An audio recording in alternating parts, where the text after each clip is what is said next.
I'm not just writing history, I am making it. I have the brain of a historian and the clapback of a comedian. You better come with sources, because I always check footnotes.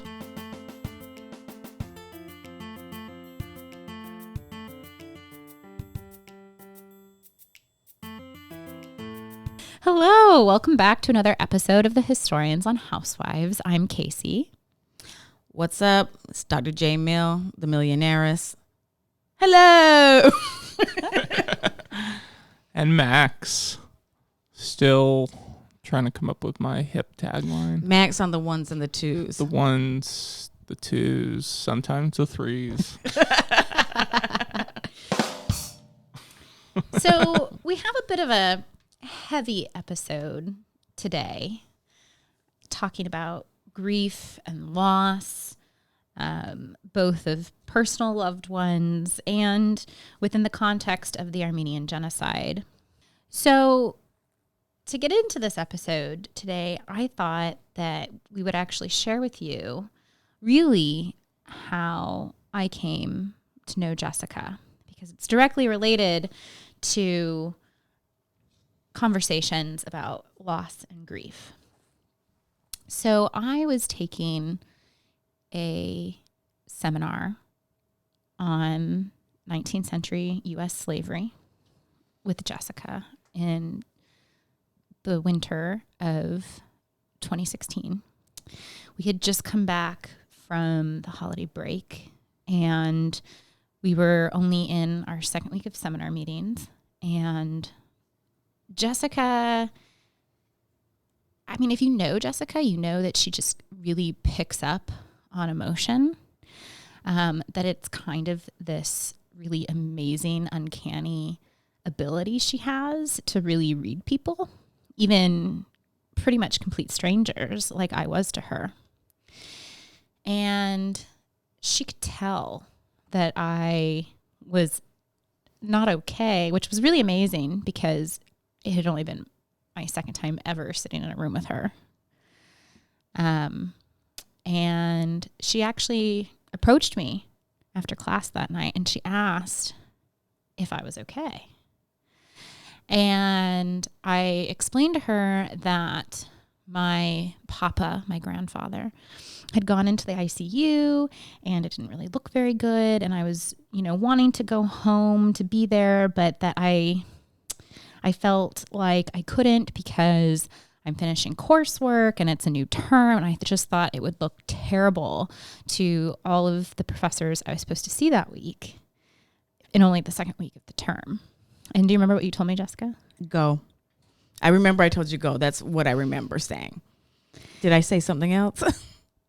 After you said go, you said you only get one chance to go. Right.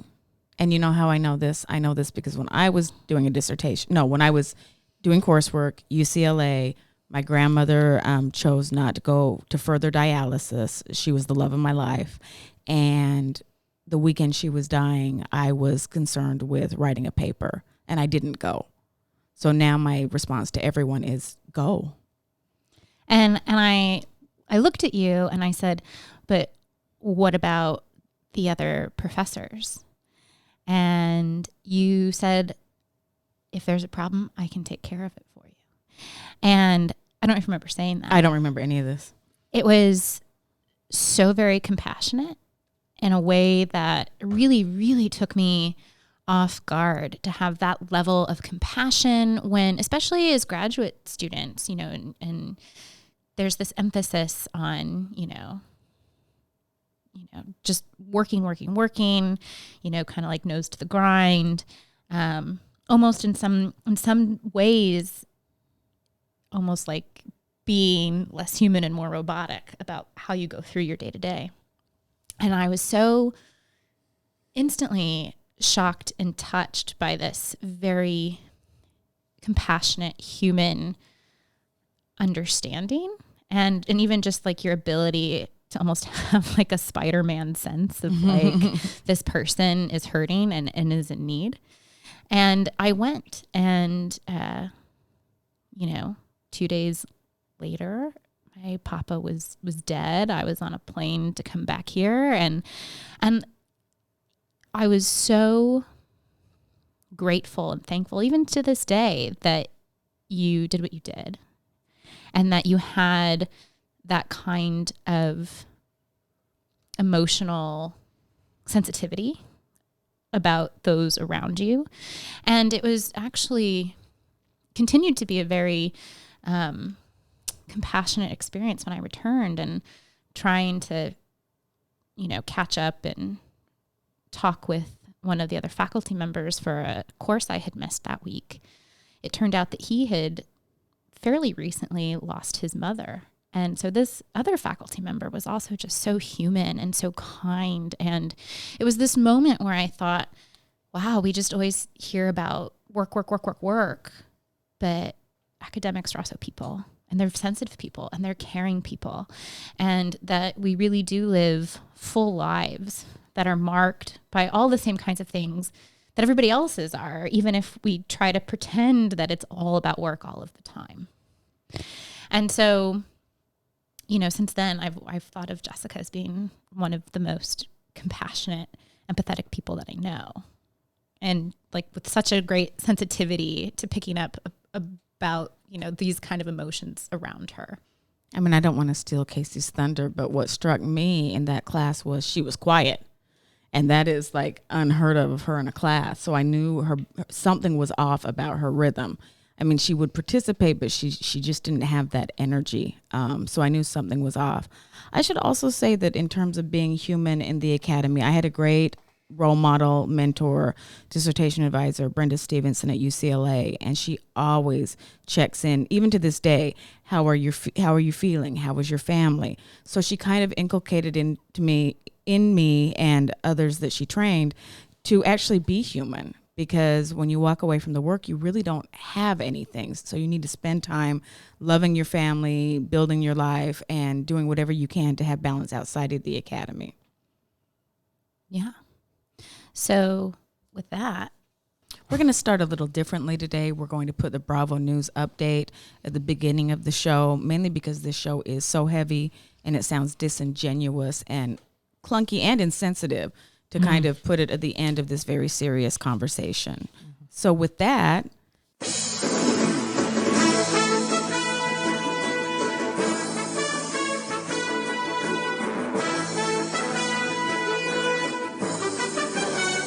the news. Okay, so the Bravo News.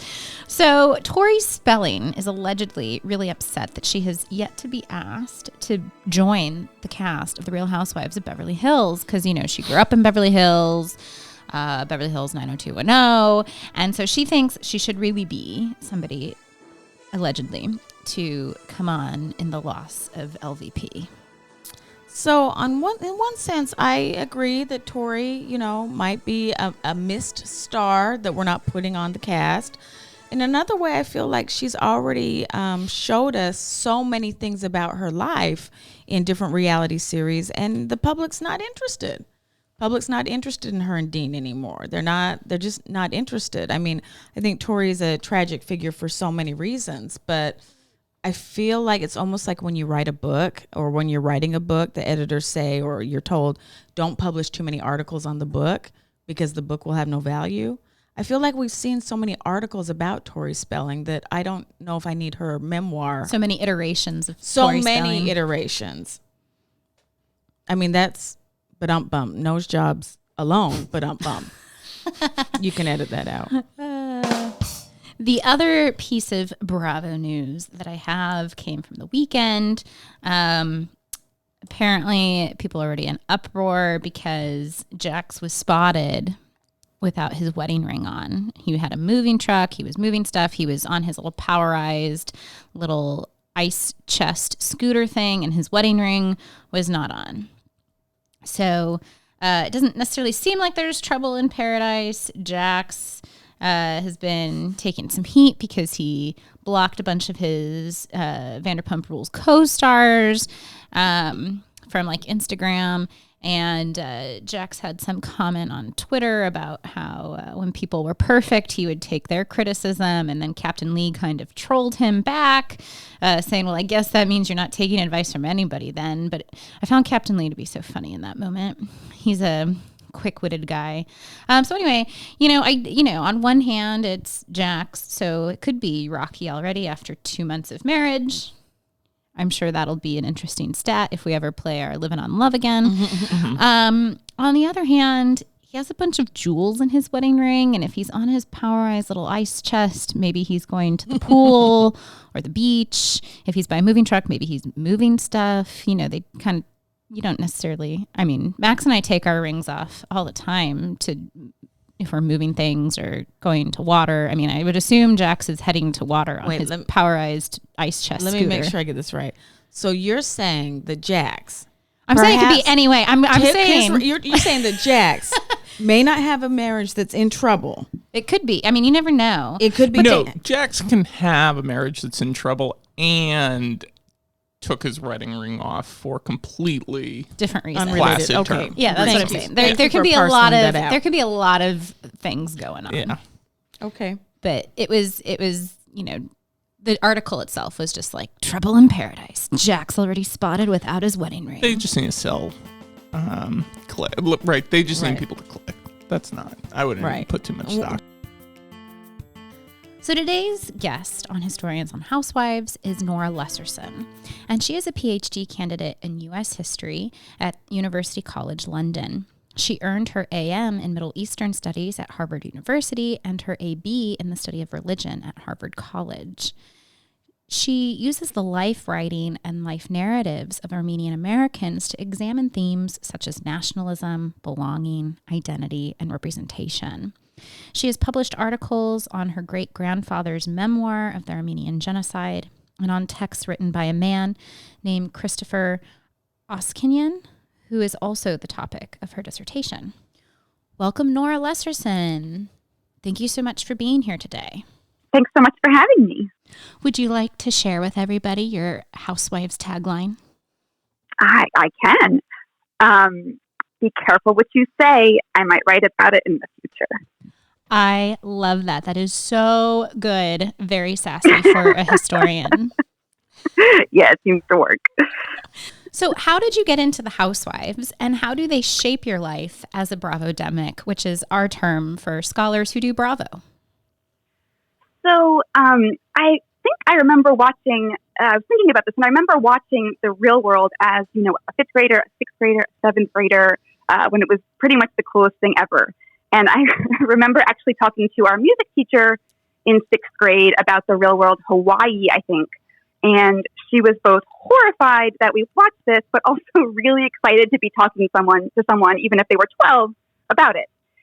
So in terms of Housewives, I think when Real Housewives of New Jersey came out, because I'm from North Jersey, I felt like, I can watch basically the Real World North Jersey. I didn't. I have to say I did not watch the Jersey Shore. From Real Housewives of New Jersey, I branched out pretty quickly to Real Housewives of New York, Orange County, Beverly Hills, and Miami, which I miss. I've always just found it a great way to unwind and regroup.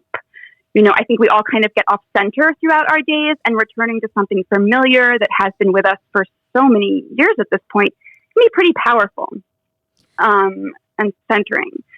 So Housewives and actually like British and international detective shows and true crime shows are a way for me to keep kind of using that observant part of my brain, which never really shuts off and which I enjoy using, but also to completely step away from what's regular or normal to me. It feels like watching extremes of humanity, which I think that means there's a little bit of anthropology going on there for me. 2 follow-up questions. 1, how is watching Real Housewives of New Jersey similar to or different from what it was actually like to live in Jersey? And the second question is, did that mean you also were into Dirty John when it came to Bravo? So to answer the first question, it's very different.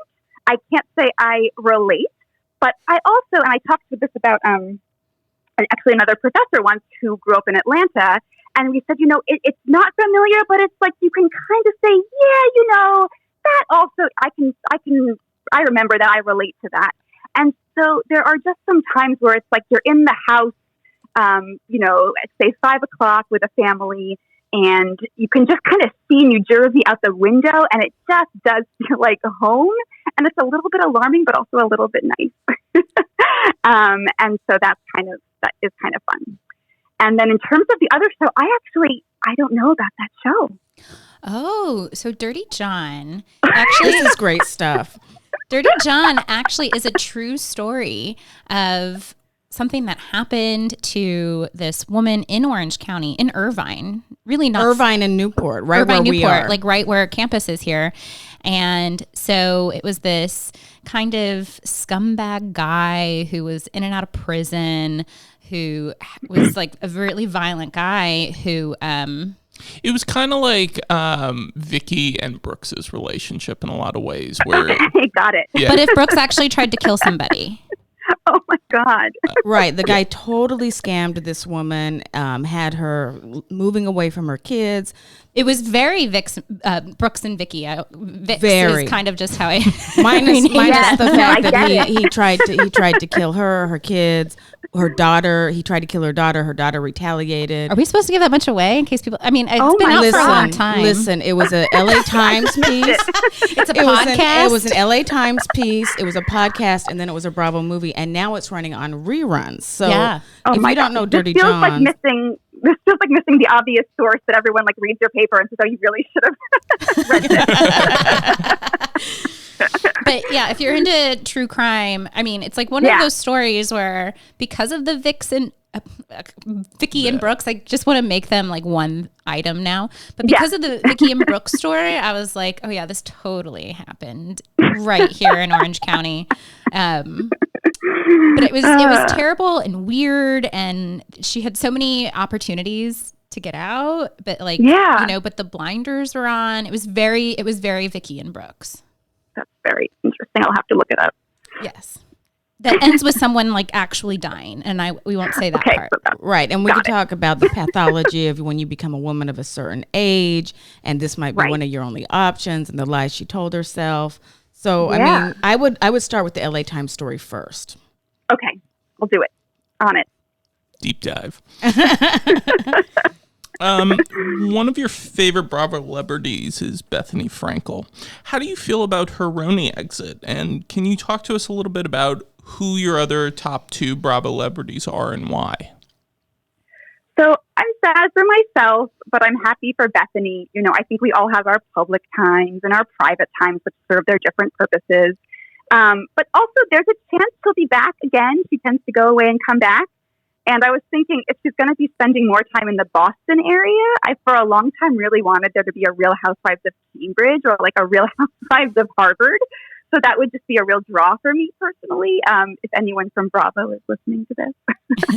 I also have soft spots for Tamara Judge and Lisa Rinna. And I do think soft spots is actually the best way for me to think about this question, because you don't always like everyone, but you have this little soft spot that just always gets you. So I think Tamara, for example, is smarter and nicer than she gives herself credit for, which I find pretty compelling. I always just want her to be happy. Okay. And, I must editorial interject. Just agree or disagree. I feel like Kanye at this moment. I'm gonna let you finish, but I also would like to hear about some redeemable qualities about Tamara when you're done. I mean, I guess the question for me is, I mean, I'll give it like Tamara is a smart cookie. Like she is. She's made it years on the show for a reason. Mm-hmm. But I suppose I wonder how to kind of square that perspective that she might be kinder and nicer than she gives herself credit for with, you know, the relationship trouble she has with her daughter, Sydney. And also kind of, you know, in the recent weeks, she's kind of been an apologist for Ryan's white supremacy after he threatened his ex-wife with a gun. And has had a lot of, you know, horrible racist rhetoric that's gotten him kicked off of social media and everything. And so I was just kind of wondering how all of this fits together. Yeah, I mean, those are good questions. It also kind of fits into her obsession with defense of Vicky, who I don't think is a good person at all. And so to me, it must express a different part of her personality that I haven't quite nailed. I mean, there's something about her that is scared maybe of rejection or confrontation, even though I know that we all have seen her in many confrontational positions. But I think there's some sort of victimhood about her. I don't know what it is. These are all really valid points. I don't have a good answer for you. That's okay. I just think she's in pain. And, I think a lot of her behavior comes from that place. I could see that Tamara's for many seasons, Tamara's probably carried a lot of pain. Mm. So I would agree with that. And I feel like, they say it all the time on the show, and to an extent, it's pretty true that hurt people hurt people. Yeah. Well, then she's really hurt. Yeah. She's had a rough go, but right. I'm sorry. What was the question? We were trying to figure out. We were trying to be kind of round out this Tamara person. Also, did you hear that Bethany Frankel's divorce to her not ex-husband hasn't finalized yet because of the restraining orders? So she's still technically married to Jason Hoppy. That poor woman. Yeah, that's pretty crazy to me. So is she in a bigamist relationship then? Because she just married Boston guy. No, she actually didn't marry Boston guy. That tweet that she wrote about her being the only married woman on the show was her referencing the fact that she still can't get her divorce from Jason Hoppy. Oh my gosh. I know. That's pretty Remember when Jason came on the scene? It was, he was dashing, he was good looking, everyone was excited. They have the show, and later we find out, he was a terror behind the scenes. And I just think that story is also very tragic. Yeah. Yeah, I mean, I watched those two spinoffs also, and they didn't click to me ever. So I wasn't fully surprised, but I was certainly that they didn't work out, but I was totally surprised by how much of a nightmare it became.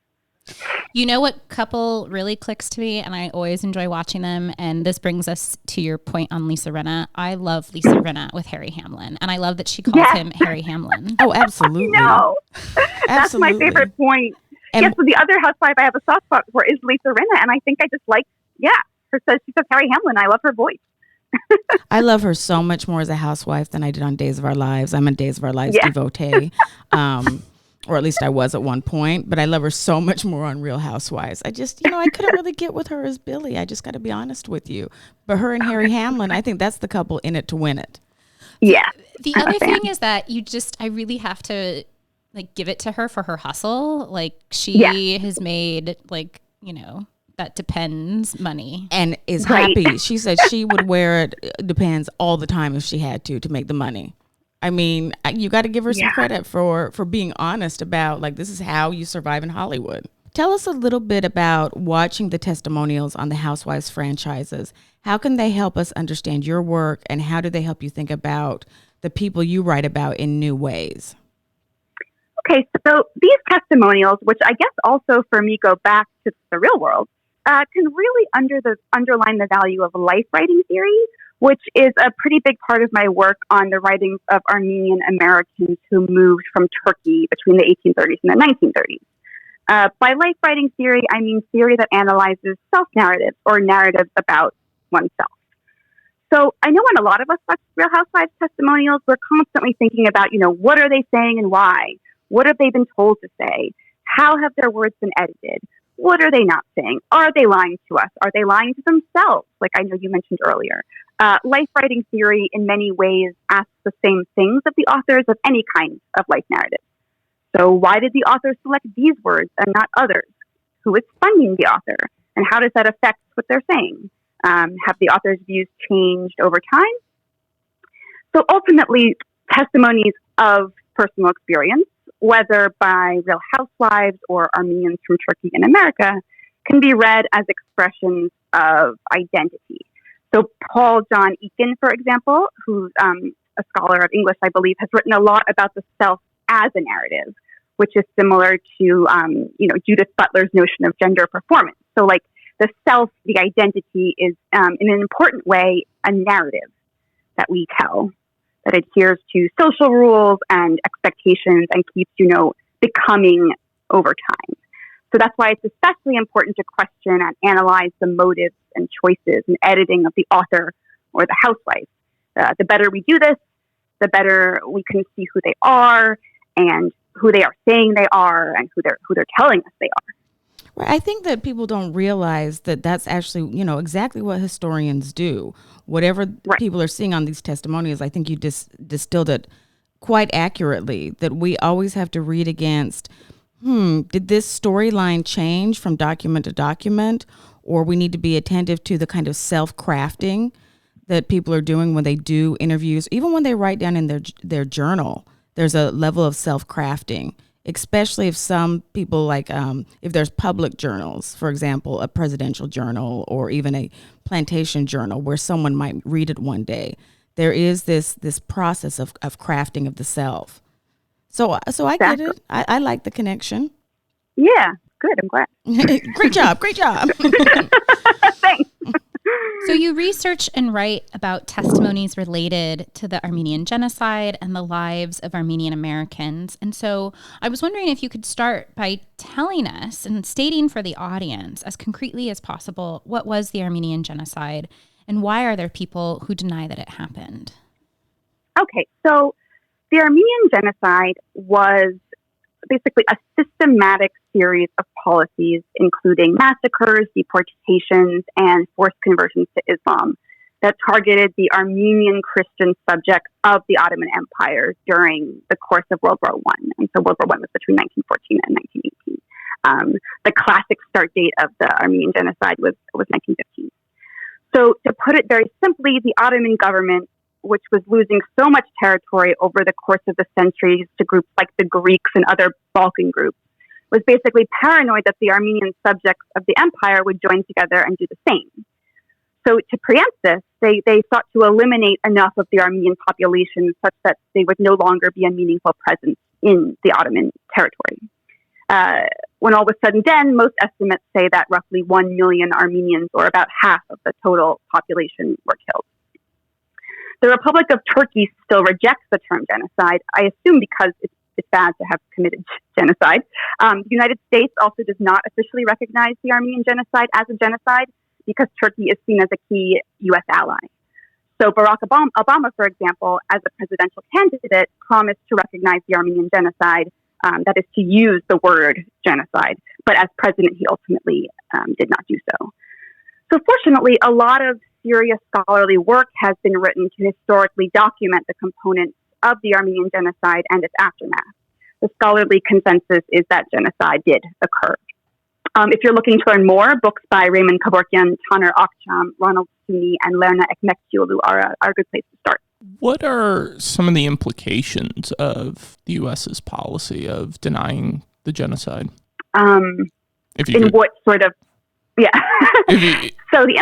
Sorry, go ahead. For whom? I mean, I'm just going to flesh out, I guess, the question a little bit. So implications in terms of the Armenian community would be that it's very hard for a traumatized community to heal, even generations later, if the act itself is not recognized and valued as what it is to be. That's one implication, I suppose. For Turkey, of course, the United States not recognizing it means they can continue to not recognize it themselves. There's a clip from Keeping Up with the Kardashians from season 10 where they address life without their father and dealing with genocide denial as they have traveled to Armenia to recognize the 100th anniversary of the Armenian Genocide. We're on our way to the Genocide Memorial, and we are so humbled to get this opportunity to learn about our history, the genocide in Armenia, and just pay my respects. Nice to meet you here. I'm director of Memorial Complex. Hi, Chloe. Welcome. Nice to see you. Hi, nice to meet you. My name is Suren. Nice to meet you. Tsitsernagabert Memorial Complex is dedicated to 1.5 million victims of Armenian Genocide. Armenian Genocide was not just killing. It was an attempt to destroy Armenian civilization. And it's a story of human life. Of course, when we say 1.5 million, it's a faceless number. But you can imagine that it was 1 plus 1 plus 1 plus 1, and everybody had his plans, had his dreams for this life. It was always so important to my dad to understand about the genocide. He always talked about it when we were growing up, and just being here is a little bit overwhelming just because it really does just put everything into perspective when you think about how many people were killed and how many lives this affected. Wow.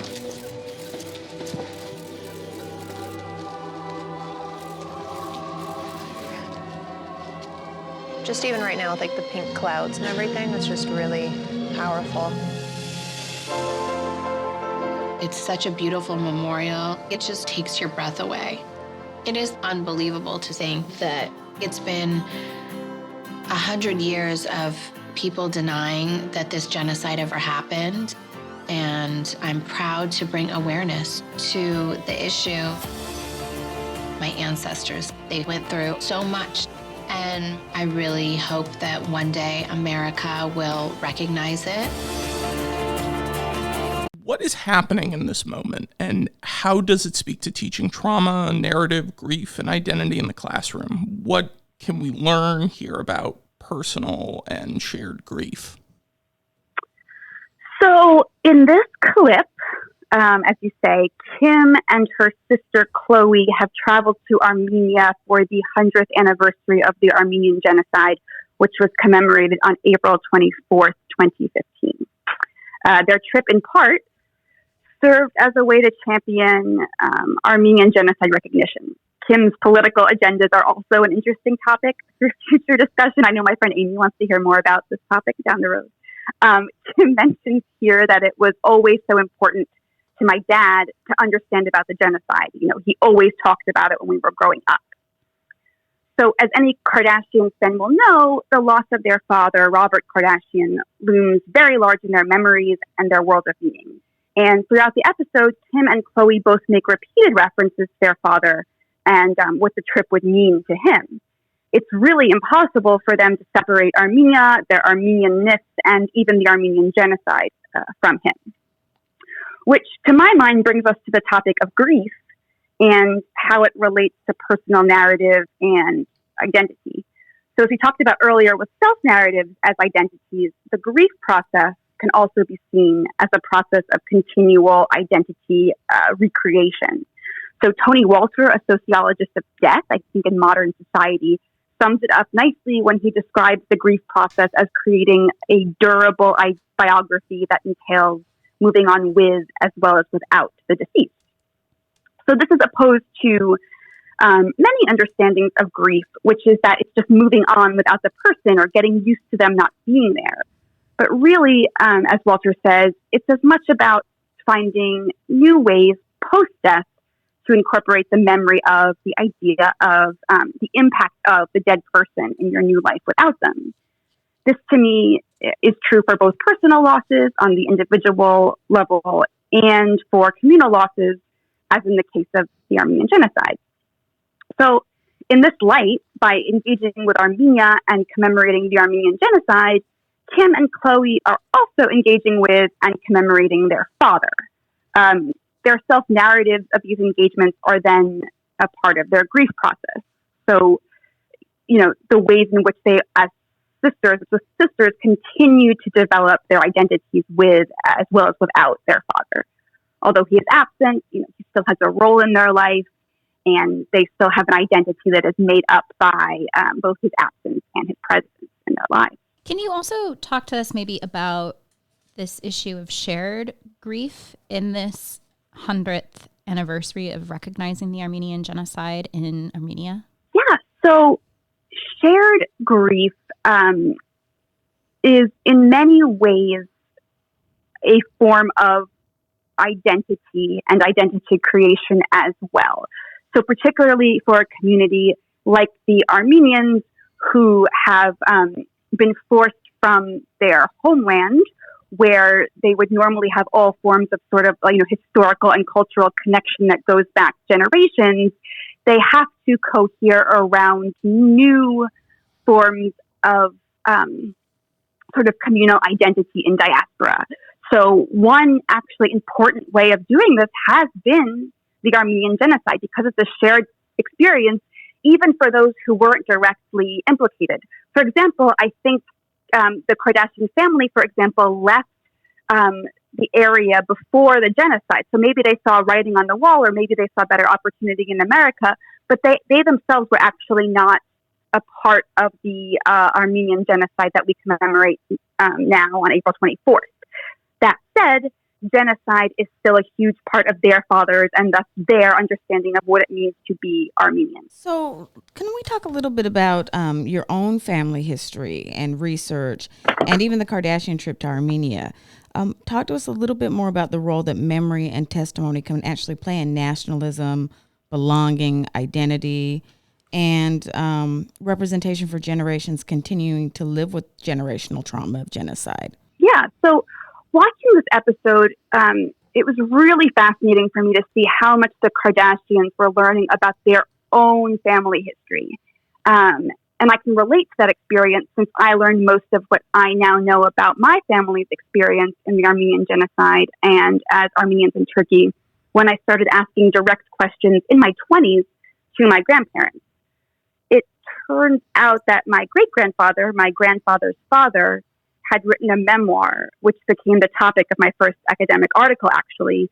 And he had also made recordings of himself singing Armenian lullabies for all his granddaughters, one of whom was my mother. So he had this real will to testify, and I had no idea.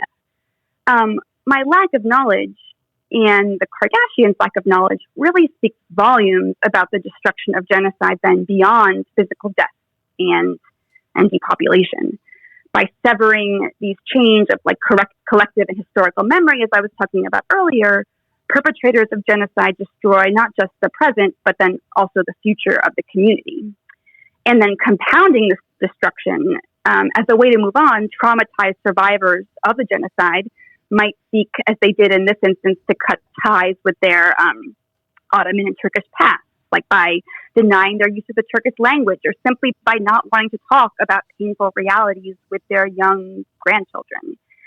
And so we're lucky to have memory works and testimonies such as my great-grandfather's memoir or Robert Kardashian's repeated evocations of the genocide that allow us, often generations later, to look back and restore in some way the past.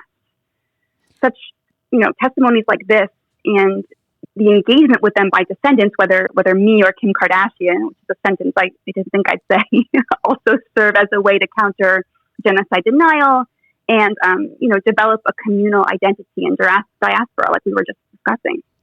Well, I think one of the important aspects of your work is the fact that you are kind of not just utilizing your family's history, but also working with it in a way so that we can not just answer the larger historian so what questions, but you are also kind of preserving the past in a particular way. And, short of saying this is why history matters, this is also why history matters. When we started thinking about this episode, I was thinking less of the Kardashian trip to Armenia and much more about the fact that, do you remember that Lamar was going to play for Turkey, and Lamar had he needed a career come up. So he was going to play for Turkey, and that was the first time that Chloe actually said, wait a minute, let me think about what it means if my husband, who needs to play ball, is going to play for Turkey. And it was actually Rob Kardashian who said, oh, that really isn't a good look. I want, think about this a little deeper. And so then we actually get this, pilgrimage to Armenia, et cetera, et cetera. I just think it's very interesting that we can have these little moments that can really, once we know a little bit more, can help us also shape how we move in the world. Yeah, that's a really interesting point, and I want to go back and rewatch that episode, because also history then can be used. The more you know, the more you can understand how to sort of do something like play for Turkey on your own terms. Which I also find a really interesting part of this whole process of engaging with the past. So you can start to understand how maybe you can or cannot engage with Turkey and what it means to do those things. So the more you know, the better you can have those sorts of conversations with yourself and with others. Great. Thank you. So now it's on to the Bonko Party game break. Woo! Woo. Today's game is called Living on Love. And I'm going to give you 5 different Bravo couples. So 5 points possible. And you, Max, and Jessica are going to rank in order of shortest to longest relationship. Luke and Laura. Oh, wrong franchise. So, and I kind of picked these randomly. And then once I actually looked up the dates from like marriage to divorce, I was like, wow, this is going to be a lot harder than I thought it was going to be. And let me. And actually, there is going to be I would say that there is a bonus point because one of these couples, the separation month and the divorce month are different. But if you can get that one. Dear. But really, most of these are all like start to divorce. And there's just one that I gave both to just because it's very much rubbing up against 2 other relationships. But they're all kind of pretty much rubbing up against each other in terms of the timeline. I would like to insert a footnote before we begin. One of the things I don't think our listeners understand or is conveyed is that Casey comes up with all of these games. I don't know how involved Max is with the conversation, but Casey can just come up with a Bonko game in seconds. And so I just wanted to give her props that this isn't a collective effort. This is her in her little wheelhouse coming up with these games. Andy, are you listening? The funny thing is that Max and I actually celebrate Festivus, as in Seinfeld, Festivus for the rest of us. And I can talk Seinfeld too. So Max actually plans our Festivus games because that's what we use as our feats of strength. And I have nothing to do with the Festivus games at all. Like I just put the poll up and that's it. And so it's like kind of funny because for the podcast, the games is I don't even tell him what's going on. I just say, I did the game. It's really better that way because the Festivus games are really designed to annoy people. Like specifically, last year we did a game called Festivus Flyover, where it was just pictures of random cities in the Midwest, like aerial views. Oh no! And you had to like figure out where it was. So one of the photos was like a parking structure in Oklahoma City. That's rough. Yeah. No, so it's better this way. Okay. So I'll give you guys some time. I'll read you off the 5 couples and then you can order them. Remember, from shortest to longest. So 1 would be the shortest, 5 would be the longest. Yes. Okay. And here are your 5 in no particular order. Tom and Luann. Okay. This is already funny. Sheena and Mike. Mike and Jessica from the Shaws of Sunset. Oh. Portia and Cordell. And Danielle and Marty. Meanwhile, Oh boy. Marty? Marty was the guy she married on the last season of Ranch. Her 20th fiance. Oh, I think okay. it I was just her needed to know a number. Okay. Oh boy. Okay. So, And Danielle Staub was one of the craziest bridezillas ever, I think. So she was really seriously. intense. so just to review, we have Cordell and Portia, Mike and Jessica, Sheena and Mike, Danielle and Marty, Tom and Luann. Yes, you have the 5 couples. Now you just got to order them shortest to longest. Shortest to longest. Shortest to One longest. being shortest. Yes. boy. And they're writing it down on paper, so that way they can't cheat. So once everybody's locked in, I'll start with your answers, and then I'll move on to Jessica and Max's. Okay. Like I said, I got really surprised when I actually did the work to look up these dates and count how long. Okay.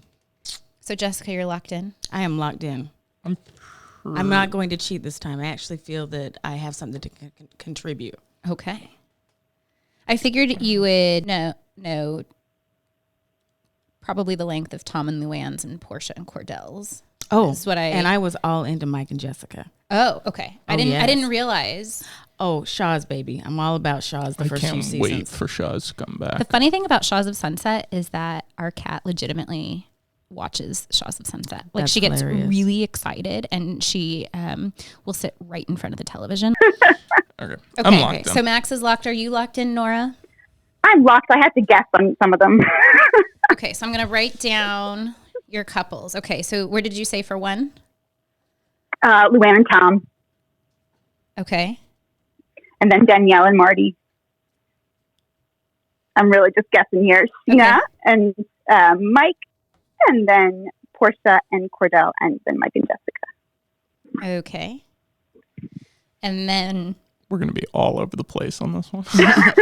Jessica. Danielle and Marty, Tom and Luann, Sheena and Mike, Jessica and Mike, Cordell and Portia. The suspense Okay. is percolating. Max. I have Portia, Cordell, Tom and Luann, Sheena and Mike, Mike and Jessica, and Danielle and Marty. Whoa. Yeah. Like I said, this was tougher, and we put the shortest relationships on top. Yeah. Yeah. Okay. Well, Oh dear. all right. So can you guys all put a check mark in the number if you get it right? Okay. So the first spot, the shortest relationship, Danielle and Marty, they made it 4 months. Oh, bummer. Whoa. 4 months. 2 spot, Mike and Jessica. Interesting. Whoa. They separated at 5 months, divorce at 8. Interesting. I wrote down 6 months thinking they were together. Yeah. Okay, Tom and Luann made it 9 months. All right. Okay, here's the really fascinating twist. Portia and Cordell made it 22 months. Sheena and Mike Shea made it 28 months. Get out of here. I know, right? And we did this from the time that they were engaged to the time they were married, the time they knew each Marriage other. to divorce. You know what we should do? We should do this with all Kim's marriages too. I would win that game if we did a Kim Kardashian and how long she was married to her various husbands. Ooh. I would win. I didn't look that one up today. Well, you know, it wasn't on brand, but Yeah, we really should have done that. I would win. So, okay. Okay, did anybody get any of them right? I only got Danielle and Marty. I'm so Okay. disappointed Yeah. in myself. And you got one right too, Nora? No, I'm just saying yes. Yes, she did get one right. Who was the second one? Danielle and Marty. The second one was Mike and Jessica. So did you get any right, Max? Nope. Okay, Max. And Nora... I don't think I did. 0%. Actually, you did. You got Oh. Portia and Cordell. Oh, wow. By accident, though. Does that even count? It does. It does. You got them in the 4 seat. So we actually Okay. have a tie for winning today. So Nora and Jessica win our boy. game. Yay.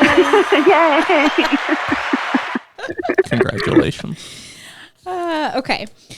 So one of the things that you're invested in thinking about is memory, grief, and testimony. How is testimony remembrance? And how does this resonate on Bravo shows and in your own life? Okay. So switching gears, as we started to talk about earlier, testimony or self-narrative and grief can both be seen as forms of identity creation. So developing a self-narrative is developing an identity, and the development is constant, which is to say, like, there is not a single unchanging identity that you have that you project out into the world. Identity is always a work in process. It's an ongoing narrative.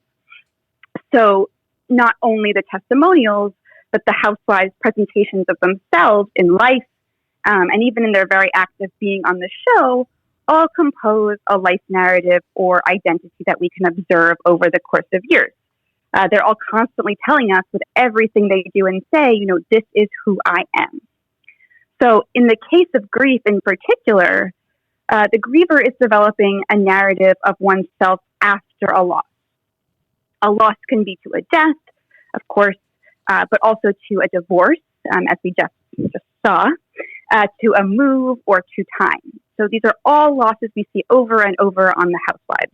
The loss of youth, the loss of a younger self, probably features in every episode, I think. So in this way, we're frequently watching the housewives develop their identities with as well as without that which they have lost. Who are they now without their spouses? Who are they now outside of their marriage, or now that they are older? What is the role of their dead partner or their previous marriage or their former self in their life now? Is Sonia Morgan still a Morgan? I think Dorinda has some thoughts on that in particular. Yeah, or even the way that they have argued over the years about whether or not their grief is even the same or can be counted the same. Intensely. I think it's fascinating. And particularly because I'm now bringing my own sort of personal observations from my own experience with the death of my husband in 2015 when I was 28 to my watching of these shows. I'm constantly seeing grief and memory in the motivations and the speech of these housewives. And I also watched a lot of housewives to distract myself over the past 4 years. But now when I look at everything they say, I'm so curious about, their goals and how they've been shaped by loss. So in my work, which deals with people who are not only suffering from losses of people and places, but who are trying to create new lives for themselves in new places, I always imagine them asking themselves, am I still who I was before? What has changed? What is the same? How can I be both who I was then and who I am now? And these self-narratives are a key way for historians not only to answer these questions, or to help them answer these questions, but for our historical actors or our housewives to answer them for themselves. And in fact, I guess I'm furthering the argument that the answer is the act of answering. The identity is the narrative. Have you written just a personal kind of piece on how you have understood grief in the loss of your husband? Have you used that as a way to kind of heal or at least get it out? Yeah, so I think the major way in which I dealt with the loss, but really besides television, was writing. And I actually wrote kind of a memoir, or I wrote a memoir, my spin on a memoir, that tried to capture who he was to me using vignettes. And it was this idea that all of these little pieces made up who he was, but they also could never capture who he was. So playing with that idea. And this was especially important to me because he was a bit older, and the people I would talk to from different phases of his life would often know a different version of him than I did. And it was very painful to try to reconcile those two versions, or those 3 or 4 or 5 versions of him, with the person I knew, because it sort of added losses. You were like, you somehow lost the person you never even had, and it was just very difficult. So I found it really helpful for me to write down who my husband was and what he meant to me. It really helped me sort of felt like I could hold on to that and make sense of it. Well, 28 is a very young age to lose someone. So I'm sorry that you went through that loss. It sounds like you've found a way to channel it in a way that is healthy for you, right? Because everyone's grief is different.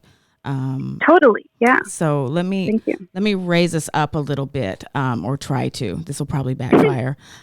So in season 7 of Real Housewives of New York, Carol and Dorinda take a trip to recover the ashes of Carol's husband, Anthony. Doris? Hello. Look at you in your cozy. You look so good. You exhausted? Yeah, but I took a little nap. I'm starving though. Oh, I ordered just little tea times, like tea sandwiches. Oh, you did? Tea, chamomile tea for you. I thought you didn't want to drink. Okay, yeah. Well, Then I had some wine. Oh, you did? Oh, well, I don't want to assume anything. In a situation like this, where you've just returned with your husband's urn, wine is definitely the preferred drink. How was the trip out there? Good? It's And, beautiful out there, right? Okay, in my mind, Yeah. it was like pull up, and it was this old 1,000-year-old stone church with moss and ivy, and like the bells were ringing. It wasn't that at all. What was it like? We just pulled up to what I thought was a house. It's unfortunate the church was not the church of my imagination, because that would make for a much better story, but I might tell that story anyway. It was a little more emotional than I sort of was envisioning in my mind. And then he went to get the urn, which I'll show you later. Yeah, don't worry. You know, the minute I saw the urn, I saw such a good picture of him in my head. That's nice. Like alive and vibrant, and you know, is that the food? Oh, yeah, probably is. Let me get it. I'll get it. Oh, hi. It looks nice. Yeah. You have to have one proper tea before we leave. Isn't that pretty? Oh, very nice. Should we do it in the bedroom? Yeah, do you mind? Yeah. I think we're realizing we're quite comfortable with each other. When you take out all the other girls and you put us together one-on-one, we strangely are very similar. Who would have thunk it? So much more civilized. No crusts. It's not too thick. You don't have to open your mouth too wide to get into it. You know, we look like ladies. Exactly. When was the last time you were here? Over 3 years ago. And can I tell you something? To come almost as using you as an excuse to get back over here, you know what I mean? Oh, good. I don't know if I would have come back. Because you don't want to be in the place where you were last with That's Richard. it. And we came every 2 months. London's a very small little town, so you can't help but see the ghosts everywhere. So I wasn't really prepared to see the ghosts of Richard, you know, what we used to do and where we used to go. Oh, you would have loved Richard. You don't know, you can't tell from a picture, but whoever Richard spoke to, he made them feel like they were the most important person in the room. And he used to teach at Yale once a month. And sometimes I would drive up there with them. And sit in on the court? Well, because I used to go just to make sure none of the students were going to take him away from me, because, you know, they all were like, Dr. Medley, Dr. Medley. Oh, Dr. Medley, I read your whole thesis and blah, blah, blah, and I just think you're so... And I'd be like, oh, please give me a break. I knew exactly what they were doing. So I went up there as a protector, okay? Oh, you're hilarious. There is sort of that student-professor thing. Yes. 100%. I had so many crushes on my Exactly. You were professors. the type I would have to be afraid of. No, but I never... I would be like, you know what? Dr. Medley is going home with Mrs. Medley tonight, okay? There'll be no reviewing of theses. Whatever's gonna happen happens right here. Richard loved academia because he was a writer on politics, and I was a professor's wife. How odd is that? Like 6 months ago, I ran into someone very close to Richard, and I was with John. Like, they were a little pissed off, and I was embarrassed. And I mean, it was like the most awkward thing. Yeah. And actually ruined our whole night. Because I felt like in a weird way I was having an affair on Richard, right? Your story changed. So it forces all those other friends to change their story a little too. And I find people don't like to change so much. And they don't know how to deal with Dorinda and John. How can this People clip can be think used what to they wanna discuss think. the They way can that make narrative and comparisons, oral but I history meant can John impart so Modestine much grief, through identity, Richard and memory? Medley. And let me just say before you even And they answer, loved this each was one other. of my favorite So, episodes, scenes, segments put of that in your pipe all and smoke it. Housewives history. That's interesting. My good friend was just saying the same when I told her I'd be talking about this. She goes, oh, I love that episode. So it's interesting that people remember this episode in particular. I wonder what that says, actually. So the episode of Real Housewives of New York sums up the argument we've been discussing, Tony Walter's whole argument about grief, pretty effectively, I think. Carol and Dorinda are both known on the show as widows. We know Carol wrote the book, The Widow's Guide to Sex and Dating, I think. And they're both also constantly engaging with who they are in the wake of these losses. Their identities, the self-narratives are informed in part by these losses, by the presence and absence of their spouses, by their recreating their identities with as well as without the deceased. So their visit to London, where Dorinda spent loads of time with her late husband Richard and where Carol's late husband Anthony, I think, grew up, brings these narratives front and center for the episode. Both housewives talk about who their husbands were, and they affiliate with them in different ways. Dorinda at one point says, I was a professor's wife. How odd is that? Which to me is demonstrative of how her self-narrative is seeking to reconcile her old self with her new self, and it's still in process. I love that she can be sort of surprised by her own self, because I feel that way too a lot, and I'm sure a lot of people feel that way, and it's a constant process of engagement. So in general, Carol recovering Anthony's ashes provides a pretty tangible way of engaging with these ideas. And Carol really drives this home when, back in New York City, she's telling, what's the girl's name? The yummy tummy girl. Heather. Woman. Yeah, Heather. Holla, yeah. So she says, strangely, having the urn back in my apartment makes me feel complete, like my past life is still a part of my present life. And, she thinks it looks like it should have always been there, and she doesn't plan on moving it ever again. And so for me, that really sums up a lot of what we've been talking about today, which is that we're constantly seeking ways to incorporate the past with the present and keep telling and retelling that narrative of, who we are. And The Housewives, just being a show on television with an audience, really underlines that endeavor. Can I ask a follow-up question? Well, I'm going to ask a follow-up question. How do you reconcile in some ways, or how should we reconcile Carol and Dorinda taking this trip, and then I'm immediately flashed to Bethany's kind of breakdown. She had a breakdown at the restaurant. It was couched in yelling at Luann, but that was also couched in grief. Do you think that that's something that should have been recorded, or do you think that they should have kept that moment private? Oh, on this last season. On this last season. Sorry. Yeah. I don't know if you've watched. This was season 7. This would have been like what, season Sorry, 13? let me catch up. Sorry. So this is like, fast forward. Bethany was in a fight with Luann, and she started on vacation, and she started hyperventilating as she was yelling at Luann, and it became very clear that she was also in this moment having a breakdown over the fact that her one-time fiance Dennis had taken his life. But if you haven't seen it, then you can't respond to it. No, I have seen it, and I'm fascinated. I was fascinated by this whole season with Bethany being so immediately in the wake of this major loss. I don't know in my own mind what I think the politics are of, should this been have recorded or shown. I don't know what they agreed to. I assume if she felt like she didn't want that on TV, she could have said something, but I don't know.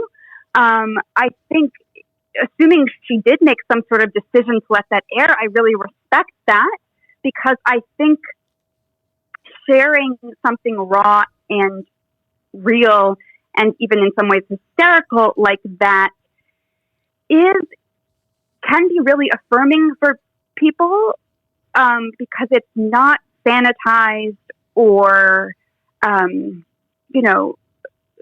commodified in any way. And I think when you're going through a major experience, say like a major loss, to see that you are not alone or that you are not crazy or that this is a process can be profoundly helpful.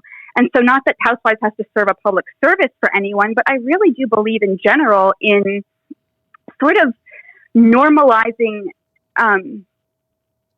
behaviors, I guess, just the process of normalization and externalization. And I know when I was grieving the most acutely, and I would use social media, there were certainly people I was making sad and I wasn't thinking about it, and maybe I should have been. But just the ability to externalize, I think there were certainly people who felt like, thank you for sharing that. I really appreciated seeing something real and raw, on something like social media, or I guess on something like reality television. And so I think there's merit there.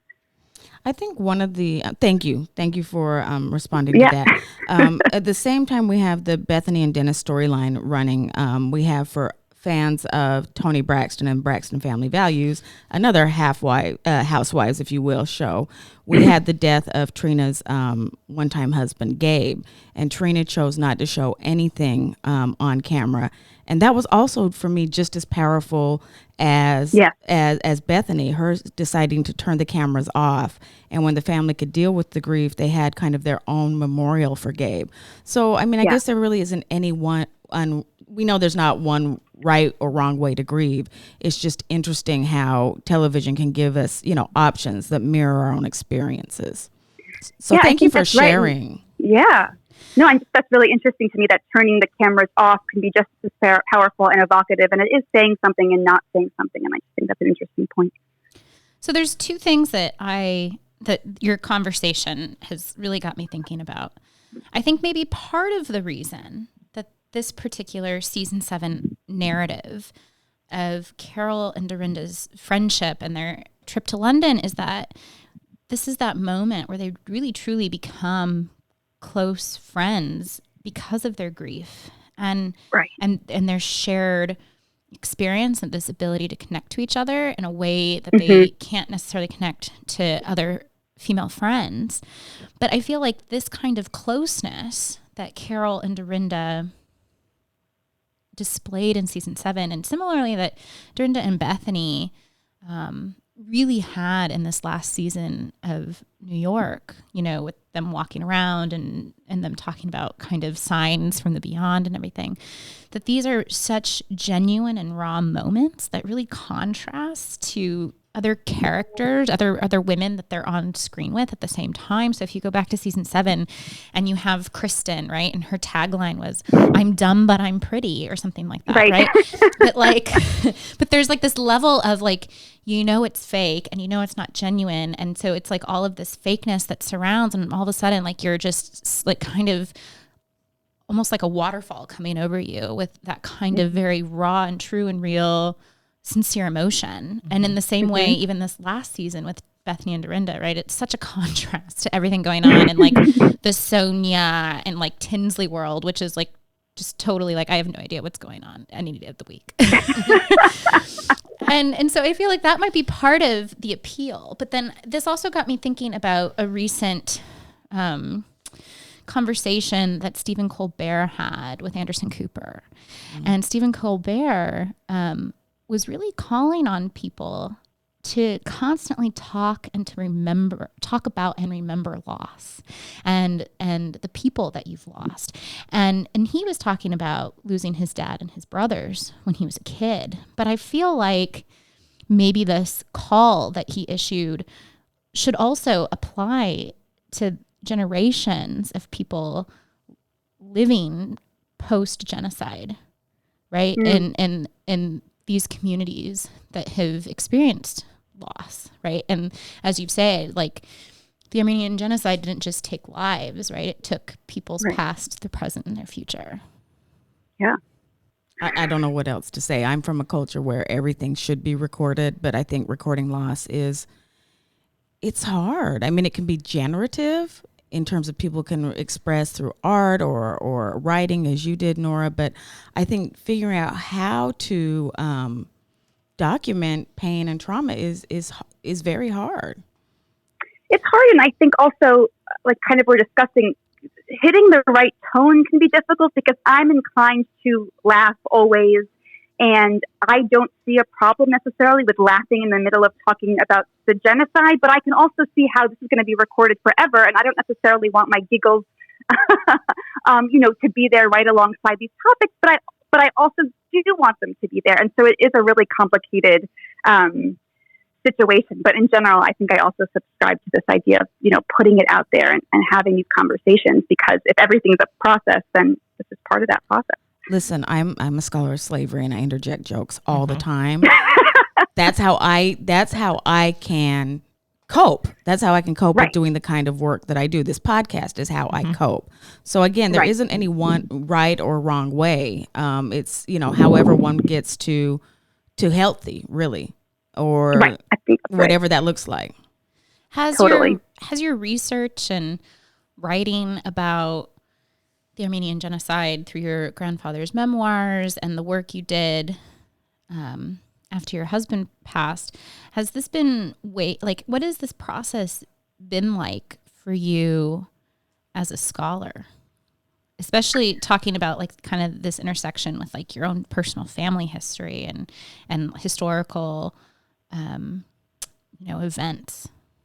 Yeah, I mean, I think the honest answer is for me that it doesn't actually feel as dark as it sounds, because for me it's the source of my creativity, I guess. And so, my history for me is a way in which I'm creative, and engaging with my husband's death has, especially in the beginning, was generative. I mean, it was awful and the worst I've ever felt, but it was, I turned it into something generative, which is how I dealt with it.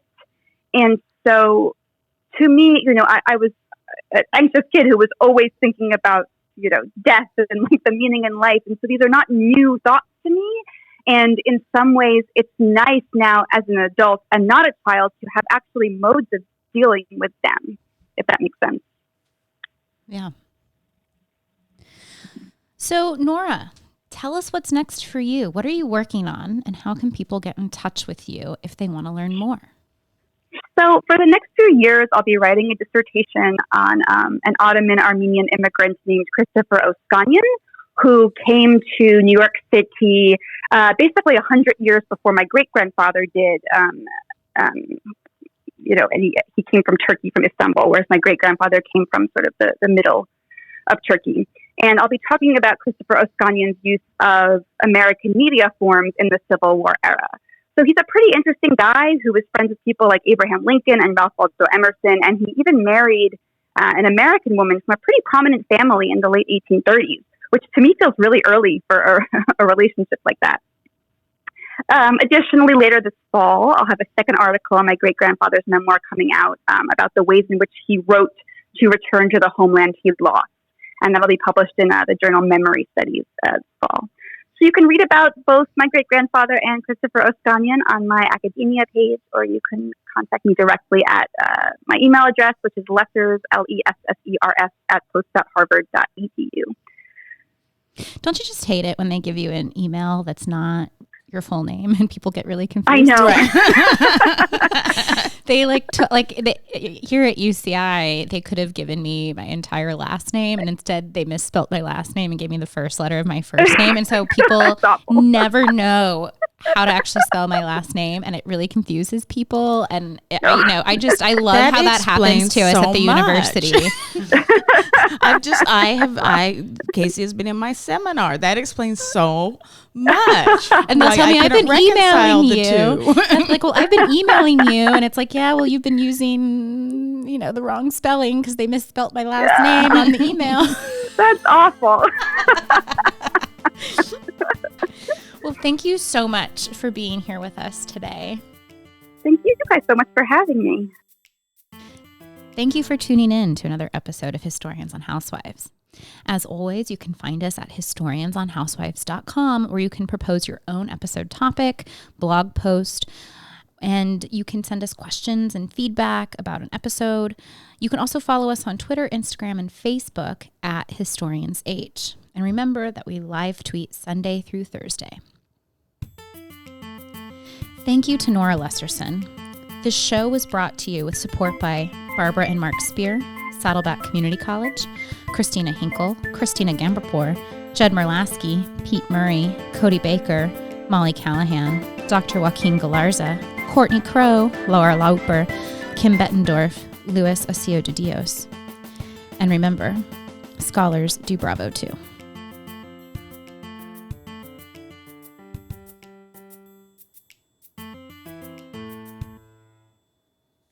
Well, I'd like to lighten this up and do our Bravo News update. Dun dun dun dun. That's my news coming in. Okay. we gathered that. Okay. Now that you've actually broken me a little bit, and I'm the compartmentalization walls are a little tumbling down. You're getting a little raw too now. Yeah. Yeah, you're getting a little raw.